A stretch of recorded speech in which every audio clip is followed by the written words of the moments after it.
O mga ka-K5 sa mga ginikanan na bantayin nyo kayo ng inyong kabataan bangon sa drug bypass operation sa RPDO 6. Isa ka 17 anyos na dakpan sa pangupod suni nakapalagyo.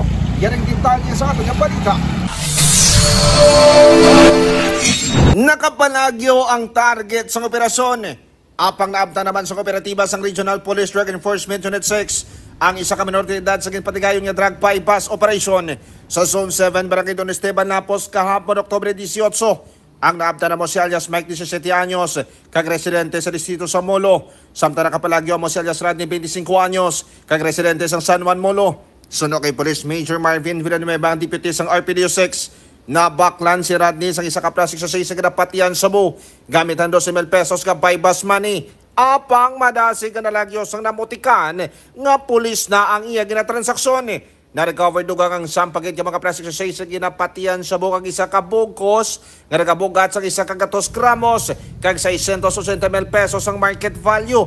Pahayag pa of the night si Rodney kag alias Mike sa pagbaligya sang Cebu. Nagarin sila sa distrito sang Molo kag nagsailo lang sa Lapos bangod sa nagainit ang inang pangalan. Isa nakabulan ang monitoring sa ila kag nahimaluan sa distrito sang Lapos kag Molo sila nagabaligya. Yung main subject natin sir, which is si Randy, siya po yung nakatalon kanina during our operation. At si Mike din po sir, yung conspiracy sir. Itong minor sir? Yes po sir, yung minor. Sabi sa mga ka-K5 yan nasa kustodiya sa kapulisan ng minor de edad para sa nagkataiko sa ringan posisyon sa tang at large naman ang oposisyon.